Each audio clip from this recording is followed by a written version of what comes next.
Құрметті мектеп және колледж түлектері, сіздерді Сәкен Сейфуллин атындағы Қазақ агротехникалық университетіне шақырамыз. 2020 жылы Қазату Қазақстанда сұранысқа ие жоғары оқу орындарының ұлттық рейтингісінде екінші орынға ие болды. Өткен жылы ел президенті Қасым-Жомарт Тоқаев біздің университетке арнайы келіп, білім ордасын жоғары бағалады. Бүгінде университет құрамына 3 ғылыми зерттеу институты кіреді. Олар Бараев атындағы астық шаруашылығы, Қазақ орман шаруашылығы, тағам өңдеу ғылыми зерттеу институты мен Солтүстік Қазақстан тәжірибе станциясы. Біздің серіктестеріміздің қатарында аграрлық саладағы әлемнің жетекші білім ордалары бар. Университеттің 13 мыңнан астам студенттері агрономиялық, техникалық, ветеринарлық медицина және мал шаруашылығы технологиялары, жерге орналастыру, сәулет және дизайн, компьютерлік жүйелер және кәсіптік білім беру, энергетикалық, экономикалық факультеттерінде мемлекеттік грант бойынша білім алады. Қазату студенттері әскери кафедрада оқиды. Олар болашақта лейтенант атағын алып шығады. Құрметті талапкерлер,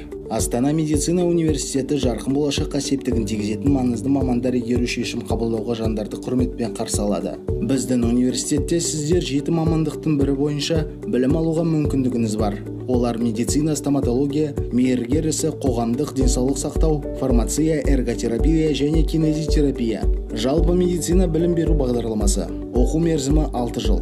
Жалпы орта техникалық және кәсіптік орта білімнен кейінгі немесе жоғары білім негізінде. Ұзақтығы 6 жыл оқу. Дәрігер біліктілігін бере ала отырып, жоғары медициналық білімі бар маман даярлауды көздейді. 5 жыл базалық оқудан кейінгі бітірушіге жалпы медицина білім беру бағдарламасы бойынша денсаулық сақтау бакалавры дәрежесі беріледі. Бітіруші бакалаврдың жалпы дәрігерлік практика мамандығы бойынша интернатурада, сондай-ақ магистратурада оқуын жалғастыруға құқығы бар.